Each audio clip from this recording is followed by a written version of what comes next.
안녕하세요. 책 읽어주는 몽실맘이. 오늘도 어김없이 화요일이에요. 오늘이 3월 9일 1시. 점심 식사들은 지금 하시는 중이신가요? 전 다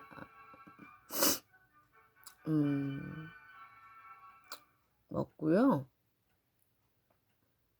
전에 산책하고 몽실이랑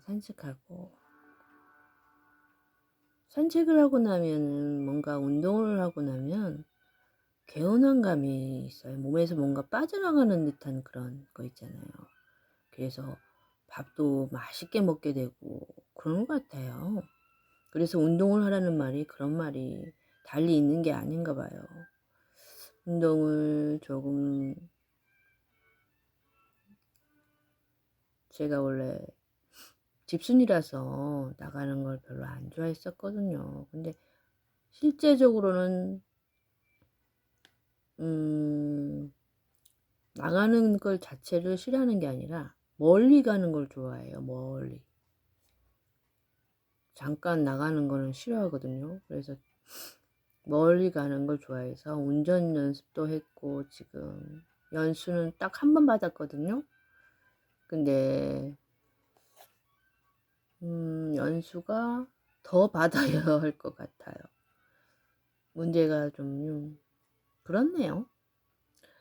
그러면 오늘은 여러분들에게 그 도모미는 다 결혼식 준비를 하고 난 후에 참 안됐게도 일주일 전에 사고를 당해서 도모미 그 원래는 발레가 전공이었나 봐요.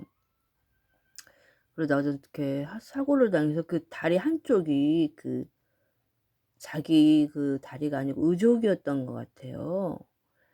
그래서 서로가 어떻게 해서 운전을 하다가 만났는데 그리고 자살 시도까지 했는데 그 자살 시도를 막은 게 이렇게 인연이 되다니 참 얼마나 다카유키가 도모미를 하고 인연이 되려고 이렇게 했는데 그 인연이 이제 이렇게 돼버렸지만 앞으로는 어떻게 펼쳐질지 궁금하시죠? 그럼 그 다음을 읽어 드릴게요. 도모미에게는 장밋빛 나날이었을 것이다. 어렸을 때부터 꿈꿔온 호숫가 옆에 있는 교회에서 결혼식을 올린다는 소망도 이루어질 참이었다. 도모미가 운전을 다시 시작한 것은 다리가 불편한 그녀가 기동력을 발휘하려면 차를 사용하지 않을 수 없어서였다. 대신 그녀는 놀라우리만큼 조심스럽게 운전했다. 그래서 아무리 서두르는 경우라도 지나치게 속력을 내거나 핸들을 잘못 조작하는 일은 없었을 것이다. 수면제란 말이지. 개코의 추리가 내리스쳤다. 그렇게 생각할 수도 있다. 하지만 누가 도모미를 죽이려 했다는 말인가? 그런 일이 있을 수 있을까? 아까 시무조 레이코가 한 말이 옳다. 도모미는 모두에게 사랑받는 사람이었다.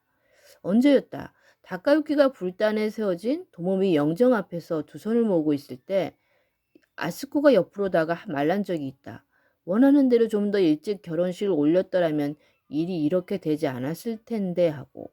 그때 다카유키는 잠자코 고개를 끄덕였다. 원하는데. 도모미를 세하고 있으려니 점점 눈이 말똥거렸다. 다카유키는 몇 번이나 몸을 뒤척이고 베개의 위치도 바꿔보았다. 그래도 잠이 오지 않자 가방에 넣은 위스키라도 마셔볼까 싶어 일어나려는데 문을 두드리는 소리가 들렸다. 일어나 스탠드를 켜고 시계를 보니 새벽 4시가 조금 지난 시각이었다. 그는 문으로 다가가 네 하고 대답했다. 저예요 유키에. 문을 열었다. 잠옷 위에 가디건을 걸친 유키에가 긴장한 얼굴로 서 있었다. 그 얼굴이 매우 창백해 보였다. 무슨 일입니까? 네, 저 목이 말라서 주스나 마실까 하고 부엌으로 내려갔는데 그녀는 한기가 드는지 카디건 앞자락을 여몄다. 그런데 무슨 일이 있었나요? 그게 누군가 사람이 있었어요. 마음을 굳혔다는 듯이 유키에가 말했다. 다카유키는 심장이 뛰는 것을 느꼈다. 그게 누군데요? 유케이가 고개를 저었다. 모르겠어요. 하지만 말소리가 들렸어요. 그는 등에 손을 내줬다. 아스코 부인 아닙니까?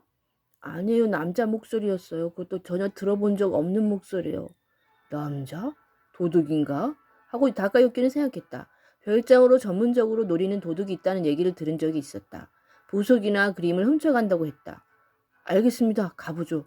방에서 나온 다카유키는 유키의 옆을 지나 계단으로 향했다. 그녀도 뒤따라왔다. 살금살금 계단을 내려갔지만 아무 소리도 들리지 않았다. 벽으로 다가가 보았지만 역시 말소리 같은 건 들리지 않았다. 다카유키는 유키의 얼굴을 보았다. 그럴 리 없다는 듯 그녀가 고개를 저었다. 부엌문에 귀를 대보았다. 사람이 있는 기척은 없었다. 다카유키는 문 손잡이를 잡고 소리나지 않게 조심하면서 잡아당겼다. 주방 안에는 형광등이 환하게 켜져 있었지만 사람의 모습은 없었다. 아무래도 없는데요. 이상하네. 조금 전까지 틀림없이 부엌 안쪽에는 뒷문이 있었다. 다카유키는 그 문도 살펴보았지만 잠겨 있었다.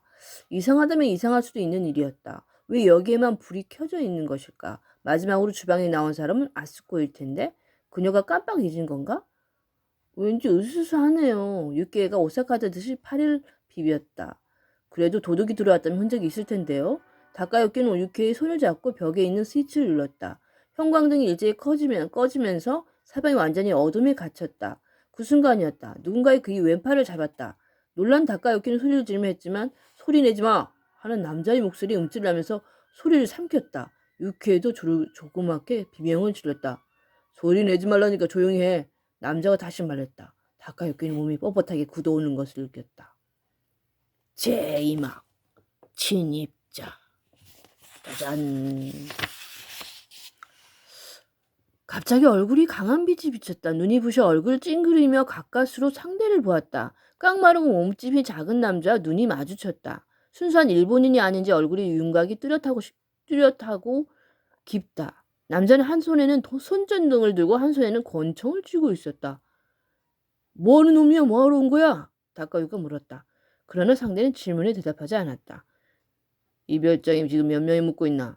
반대로 상대가 질문했다. 다카유키는 대답하지 않았다. 옆에서 유키의 신음소리가 들렸다. 고개를 돌려보니 다른 남자가 그녀의 팔을 잡고 있었다. 그쪽은 상당히 덩치가 컸다. 어떤 짓 하지 마. 다카유키가 말했다. 우리를 포함해서 8명이 묵고 있다. 남자는 몇 명이지? 4명.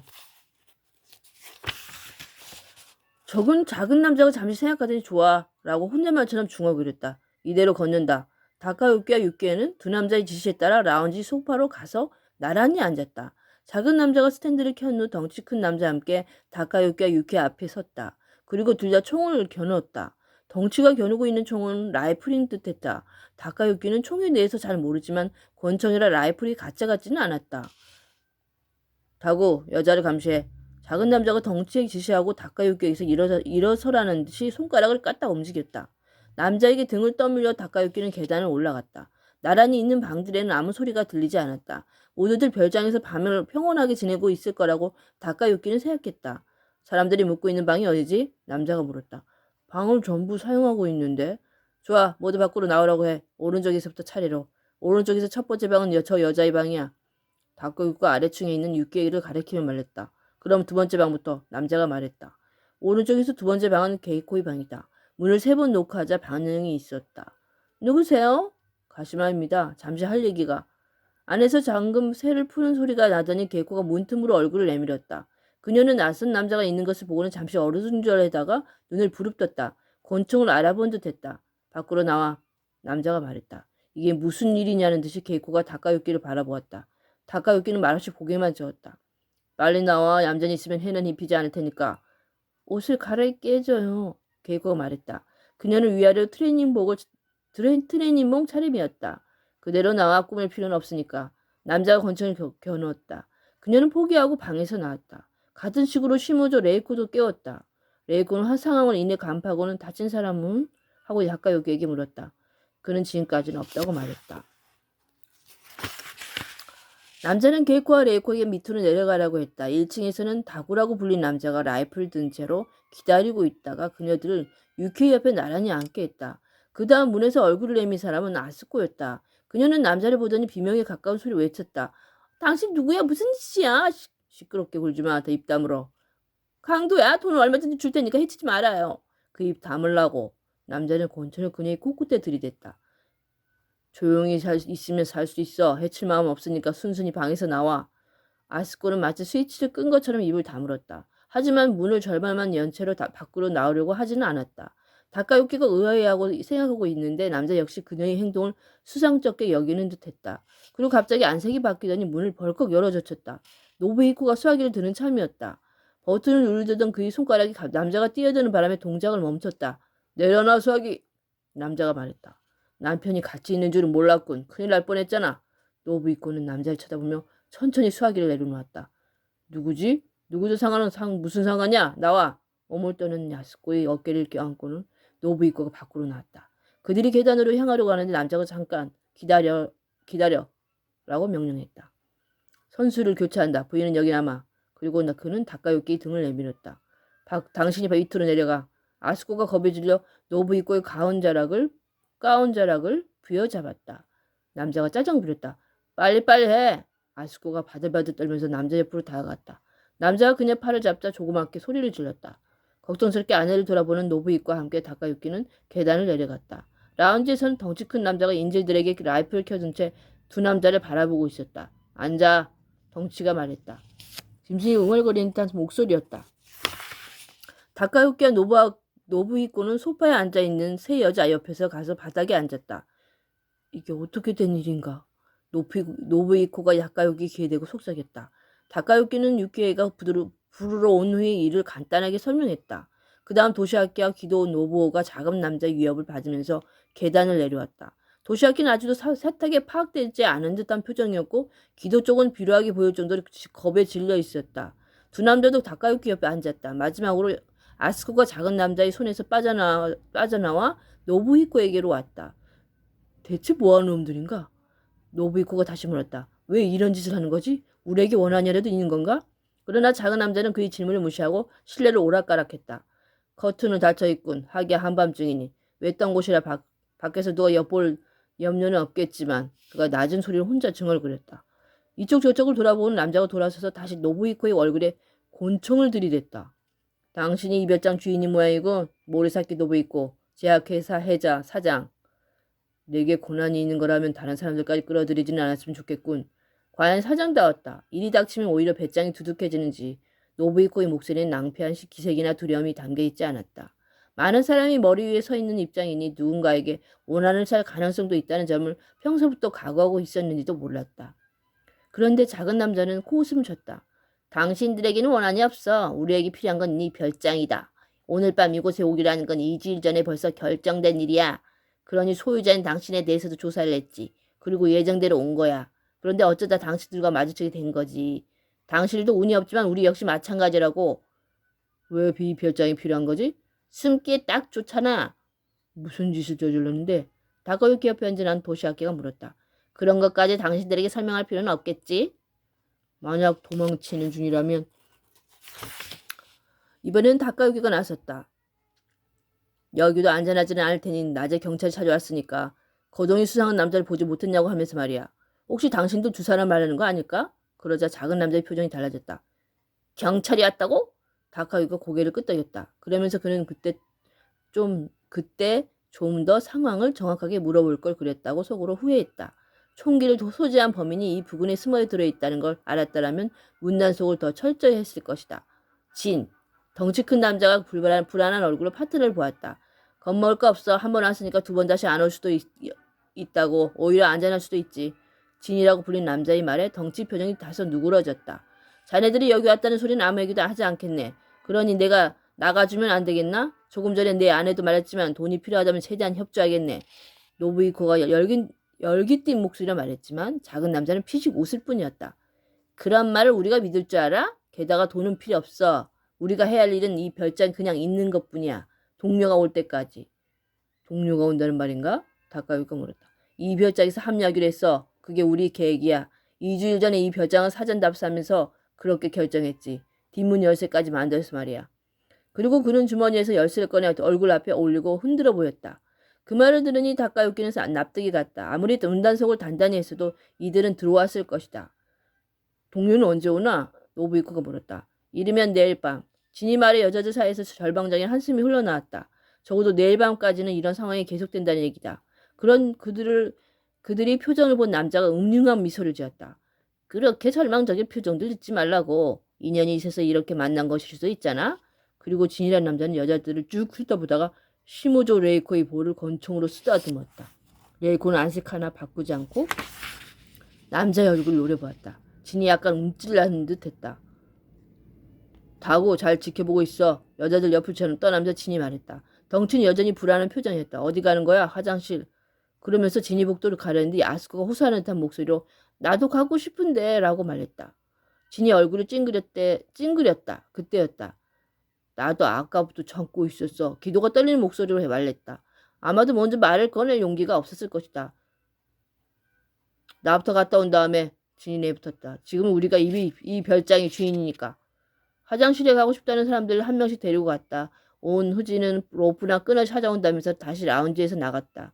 인지를 포박하려는 목적일 것이다. 그런데 잠시 후 그는 짜증스럽다는 표정으로 들어왔다. 쓸만한 끈이 하나도 안 보이는군. 뭐 됐어? 이러고 짖고 있으면 되니까. 지는 권총을 다카유키에게 겨눈 채 체스 테이블 옆에 앉았다. 나 같으면 시트를 벗겨 나와서 끈 대신에 사용할 텐데. 하고 다카유키는 생각했지만 물론 입 밖으로 내지는 않았다. 그들 역시 생각이야 했을 테지만 그렇게까지 할 마음은 없었는지도 모른다. 진, 언제까지 이러고 있을 거야? 선체로 라이플을 켜놓고 있기가 힘들어졌는지 다고가 의자에 앉으며 물었다. 엉덩이가 얼마나 큰지 마치 레스토랑에 있는 어린이용 의자에 앉은 모양새였다. 후지가 올 때까지 이러고 있을 거야? 후지는 아마도 다른 동료 이름 듯 했다. 그래야겠지. 아, 그런데 다고는 체스할 줄 모르지? 진이 테이블 밑을 더듬었다. 카드가 있네? 이걸로 심시풀이나 하면 되겠어. 그럼 그는 카드를 꺼냈다. 잠깐이면 몰라도 하루 이상 이렇게 있기는 싫은데. 다구가 낮은 목소리로 말했다. 이 사람들이 여기 이렇게 있으니 누가 찾아올지 모르잖아. 게다가 계속 지켜보기도 힘들고. 그 말이 맞네. 노부이코가 말했다. 이 근처 별장에는 내 지인이 많지. 우리가 와 있다는 사실을 아니까 불쑥 찾아올지도 모르네. 그로서는 어떻게든 두 사람을 별장에서 내쫓아야겠다는 생각이 한 말이었을 것이다. 그렇지만 그 대사가 영국조라는 것은 가엾을 정도로 뻔히 보였다. 진이 희죽 웃으면서 카드를 섞었다.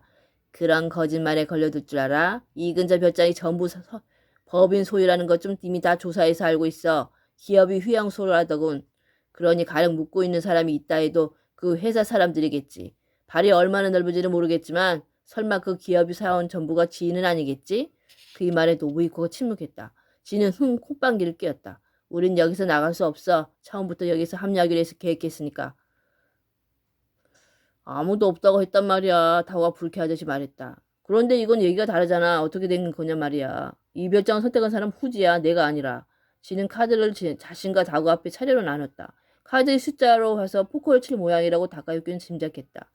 후지에게서 전화해서 장소를 바꾸자고 해. 별장은 다른 데도 얼마든지 있잖아. 어떻게 연락하는 거야? 이미 늦었다고. 게다가 여기서 나가면 이자들이 경찰에 신고할 게 뻔하잖아. 안 할게 약속해요. 아스코가 간청했지만 지는 무시한 채 자신이 카드를 보았다. 오호, 이거 잘 들어왔는데? 보나마나 내가 이겼군. 그나 카드 두 장을 바꾸는 것을 보면서 노부이코가 신중하게 물었다. 아까 자네가 우리에게 해를 끼치지 않겠다고 했는데 그 말을 믿어도 되겠나? 지는 카드를 바꾸는 다그를 노려보면서 대답했다. 그야 당연하지. 날 믿으라고. 그러니까 자네들이 나갈 때도 우리에게는 손을 대지 않는다 그 말인가? 그렇다니까. 그럼 자네들이 나간 후에 우리가 경찰에 신고할 거라는 생각은 하지 않나? 당연히 하겠지. 단 우리가 멀리 도망친 후가 될 거야. 그때까지는 할 수 없어. 그건 왜지? 왜 그런데? 다구도 파트너에게 똑같이 물었다. 우선 전원이 손발을 묶고 방에 쳐넣을 거야. 진이 다구에게 설명했다. 하지만 한 사람은 우리가 데리고 갈 거야. 그리고 우리가 안전한 장소에 도착한 다음에 풀어주면 되겠지. 그가 노부이코에게 눈길을 돌렸다. 만약 그 전에 당신들이 경찰에 신고할 경우 인질이 목숨은 없어. 그 한 사람의 목숨이 아깝지 않으면 얼마든지 신고하라고. 우리는 죽어버리면 그만이니까. 이건 단순한 협박이 아니야. 그리고 말하고 지는 모두의 얼굴을 핥듯이 쭉 돌아보았다. 누구를 인질로 데려갈 것이니 몰색하는 듯한 눈빛이었다. 조잡하고 야비하지만 배짱 두둑한 작자군. 다카유키는 작은 남자에 비해 그렇게 생각했다. 그들 역시 계획이 뒤틀려서 당황했을 것이다. 실제로 덩치는 처음부터 계속 불안해하는 기색이었다. 그런 상황에서도 진이라는 남자는 앞일을 생각하고 있다. 인질을 데리고 도망간다는 것은 위험 부담이 따르겠지만 괜찮은 아이디어인지도 모른다. 그렇게 되면 끌려간 사람이 안전이 확인되기 전에는 신고할 수 없을 게 분명하다. 어쨌든 후지라는 작자가 오지 않은 한 그들이 나가는 것을 기대하기 어렵겠다며 다카유키는 각오를 다졌다. 날이 밝을 때까지 진과 다고는 폭거를 쳤다. 다고는 말수도 적고 머리가 그다지 좋아 보이지 않지만 승부에는 강했다. 칩이 대부분 그의 앞으로 옮겨갔다. 여전히 못 당하겠군. 지는 주머니에서 1,000원짜리 지폐를 몇 장 꺼내더니 체스 테이블에 올려놓았다. 다고의 투박한 손이 그것을 움켜쥐고 바지 주머니에 수저넣었다. 인질들은 축 늘어져 있었다. 수면 부족에다 계속 긴장하고 있었으니 그럴 만도 했다. 특히 다카유키는 거의 눈을 붙이지 못했다. 배가 고픈데. 커튼 사이로 밖을 기웃거리던 진이 배를 문지르면서 말했다. 아침 햇살이 가늘하게 새어들고 있었다. 나도 뭘 좀 먹어야겠어. 다코가 라이플을 테이블에 내려놓더니 어디선가 배낭을 들고 와서 샌드위치와 주먹밥을 등을 꺼냈다. 편의점에서 사온 것듯 했다. 다카유키는 테이블에 놓이는 라이플에 신경이 쓰였다. 지금 다고는 먹는데 열중하고 있고 진도 거기에만 정신이 팔려 있다. 그 틈을 노려 어떻게든 빼앗을 수 없을까? 이렇게 허접한 것은 이제 그만 먹자고. 진이 쓰는 숨을 지었다. 먹을 게 전혀 없을 줄 알았는데 지금 보니 넘쳐나잖아. 게다가 요리사도 있고 웨이스터리도 있고 말이야. 그 말에 다고가 유키의 쪽을 보았다. 음식이 이상한 거 섞지는 않겠지? 그런 게 있을 리 없겠어. 그리고 옆에서 지켜보면 되지 뭐. 그래도 불안하면 누구든 먹어보라고 하면 될 일이고. 어젯밤에 식품 창고 봤지? 야, 우리도 구경 못한 식품들이 잔뜩 쌓여있던데. 그랬지. 지닛의 제안에 수긍이 가는지 다고는 혀를 날랑거리면서 샌드위치와 주먹밥을 배낭 안에 집어넣었다. 덩치 쪽도 비교적 안정되는 듯 했다. 자, 그럼 이제 요리 솜씨나 구경해볼까? 당신이 주방장인가? 진이 야스코에게 권총을 겨눴다. 그녀는 노부이코의 팔에 매달려 부들부들 떨었다. 당신은 먹겠다는 것도 아닌데 그렇게 겁낼 거 없잖아. 도와줄 사람이 필요하면 몇 명 고르고. 고모, 제가 도울게요. 유키가 말했다. 이어서 게이코와 시모조 레이코도 저도 도울게요라고 말했다. 거참 구분하기 쉬워서 좋군. 여자들 전원이 주방으로 집합이라. 일어서 하고 진이 여자들에게 명령했다. 유키에 이어 게이코와 레이코가 주방으로 행했다. 마지막으로 아스코가 비틀거리며 걸음을 걸어갔다. 가는 심심하게 바라고 연분을 피하고 있으니까. 진이 농담이 혼자 웃던 다오가 배낭을 들고 체스 테이블에 일어섰다. 라이플은 그대로 놓은 채였다. 진이 빨리 가라는 식으로 아스코의 등을 떠밀면서 부엌 쪽을 바라보았다. 지금이다 하고 다카유키가 엉덩이를 들렸는데 한 발 앞서 도시학계가 움직였다. 온몸을 던진 테이블을 향해 몇 걸음 뛰어가 라이플을 집어들었다. 총 버려! 도시학계가 총 목소리 듣고서는 진은 무슨 일인지 모르는 표정이었다. 그러다 겨우 사태를 파악했는지 입술을 일그러뜨렸다. 뭐 하는 짓이야? 안 들려? 도시학계가 다시 소리를 질렀다. 총 버리라잖아. 그런데도 진은 총을 버리지 않았다. 대신 다구 쪽을 보면서 턱짓을 냈다. 그러자 다구가 도시학기 쪽으로 한 걸음 다가왔다. 움직이지 마! 도시학기가 다구에게 총을 겨눴다. 총을 버려. 그러지 않으면 이 자를 쏘겠어. 그러자 진이 냉소를 먹어왔다. 쏘고 싶으면 쏘지 그래. 진. 다구가 죽어버렸다. 걱정만 못 쏠 테니까. 못 쏘기는 도시학기가 상대를 노려보았다. 당신 먼저 쏴버리는 수도 있어. 그러나 진은 키득키득 웃을 뿐이었다. 당신 총은 쏴보기나 하며 하고서 그런 소리 하는 거야? 방아쇠를 당기면 그만이지. 그럴 줄 알았다는 네가 그런 데서 쏴봤다니 이 부인이 맞을지도 모르는데. 그러면서 그는 옆에 있던 아스코의 팔을 잡더니 자기 앞으로 확 잡아당겼다. 이래도 쏘겠나? 도시학기 눈에 망설임이 어렸다. 그가 대답하지 못하자 자신감을 얻은 지는 권총을 아스코의 목에 들이댔다. 라이플을 다고에게 돌려준다. 도시학기는 한 걸음 뒤로 물러나 새삼 다구를 조준했다. 진이 고개를 젓다. 쏘고 싶으면 쏘라고 했잖아. 대신 부인이 목숨은 없는 거야. 몇 주 동안 움직이지 않던 도시학기는 결국 포기했다. 그가 라이프 테이블에 내려놓다 다구가 재빨리 손을 뻗어 집어들었다. 그러고는 도시학기 배를 걷어찼다. 도시학기가 벽 앞에 튕겨나가자 기도가 자지러지는 소리로 비명을 질렀다. 욕실에 수건이 몇 장 있었지? 그걸로 그놈의 손발을 묶어. 진이 명령하자 다구는 욕실에서 화려한 스포츠 타월 2장을 가져왔다. 그리고 한 장으로는 도시학기 발목을, 다른 한 장으로는 두 손으로 등을 돌리게 해서 묶었다. 어쩌다가 이렇게 또 이런 일이 또 과연 어떻게 펼쳐질지 정말 정말 강도는 무서워요. 조심해야 돼도 이렇게 별장에서 이런 일이 있다니 참. 다음 편은 잠시 있다 다시 와서 여러분들에게 읽어드릴게요. 기대해도 좋을 듯 합니다. 여러분. 그동안 안녕.